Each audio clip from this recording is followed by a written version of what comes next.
Greetings, Minecrafters, and welcome to another Minecraft discussion.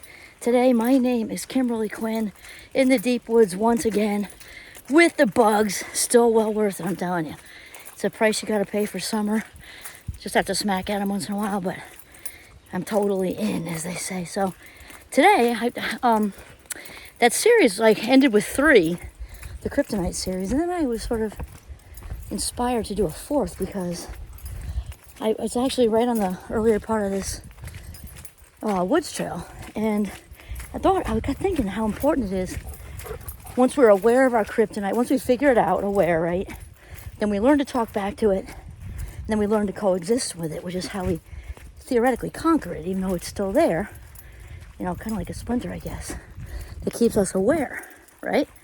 And then I came up with this, or actually it came to me, let's say it the right way, since I really don't want to take credit for any of it, it kind of just shows up in my head. How important it is to be, once we're aware of our own kryptonite, to realize and be aware that other people have their kryptonite too. So in case you don't know what kryptonite is, ouch, I would think that most people do, but if not, you want to check out one of the Superman movies. I'm a big fan. I kind of like the old ones, but they're all good. I like the new ones too, they're all good. Anyway, kryptonite, of course, is, what, that one thing, with Superman, it's like icicle looking things, right? That one thing that can disengage, disable, or we perceive it that way, our superpowers. The deer flies ready to lift me off the ground, so I'm sorry if I'm moving around a little bit. I seem to like my knuckles. That can disengage our superpowers, so wherever your superpowers are, for all of us, they're love and kindness and resilience, no matter what. We've all got that in us, all of us.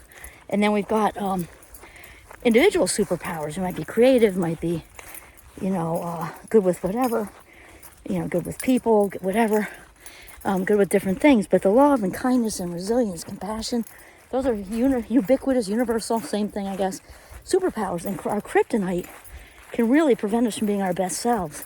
And then also to be able to engage with our own personal superpowers, which one of mine is definitely creativity. And when we are in a place where our kryptonite has gotten the best of us, we're just not able to do any of that stuff.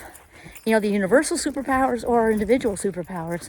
And so it's really important when people like that story I shared with you during their series about at the workplace, where a person who I'd known for years is a really good person had a not so good, couple of months there with some things that he said to me with the intention of knowing it would hurt me. And then I was like, wow. And if that had been somebody I didn't know for as long, I might have just backed up right away. I don't know. But I knew it was out of character, though that didn't prevent it from hurting me, especially since the intention was to hurt me, And so when, as we know, hurt people. And I have no idea what was going on in his life, still don't, and that's okay. Since then, I haven't seen him in a really long time. But after that, it was really good. We had several talks, and it's all fine. And where I'm going with this is Krypto-empathy. It's very important because we cannot do what we do not know, and we cannot give what we do not have. Okay, so this is why, one of the reasons it's important to be self-aware in general, but to know what your kryptonite is, because only then, when we become aware of and sensitive to our own kryptonite, cutting ourselves some slack, knowing what they would say nowadays is, know your triggers. Well, it's much cooler to say know your kryptonite. Trigger is so overused. I mean, it's still true and valid and all that, but it's overused. Now, you say know your kryptonite. It's just like your cool level goes up a lot higher, you know what I'm saying? So, but only then can we get it that, I'm not saying it gives the person a pass. It does not give them a pass to hurt you, be snarky, or actually even be mean. It doesn't give them a pass at all, and they need to be called out on it and take accountability. That's just it. And then we need to move on. However, it can help us to understand why people do the things we do when we realize that just like we have kryptonite, and there's not a human being out there who does not have kryptonite. I don't care how self-aware you are. I don't care if you are a monk, and I love monks, especially after reading Jay Shetty's book. I'm trying to work on a monk mindset, actually.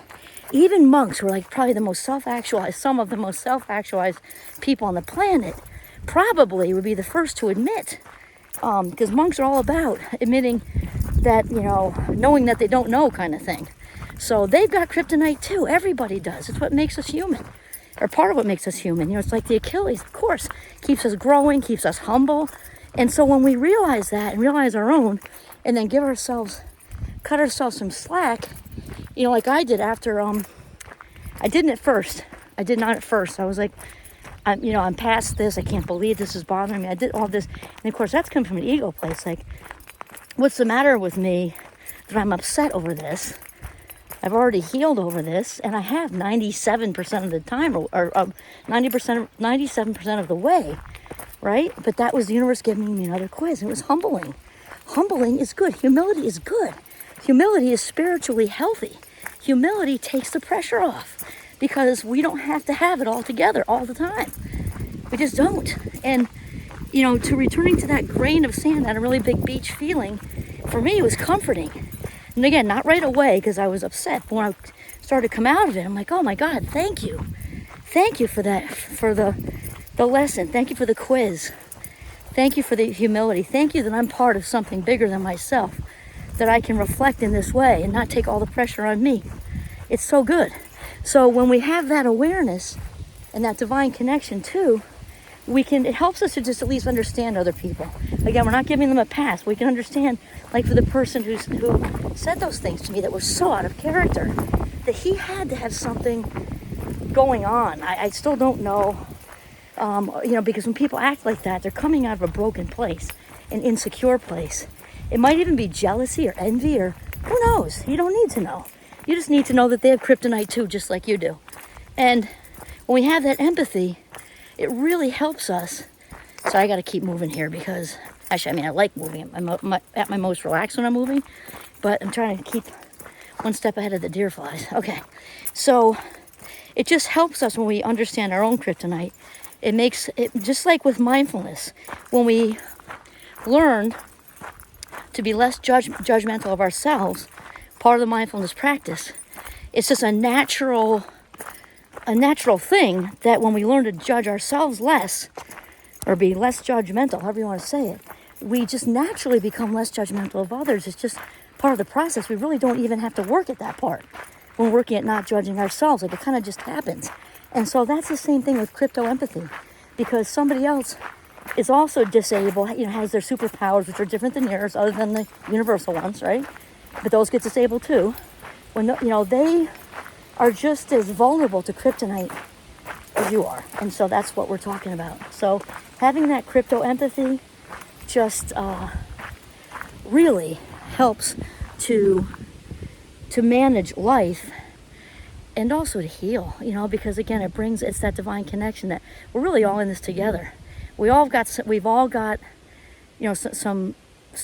brokenness to us, and we're all healing. And that's just it. We're all in it together. All right, this is Kimberly Quinn signing off from the beautiful, buggy Northern Vermont. There's little G. Have a mindful day.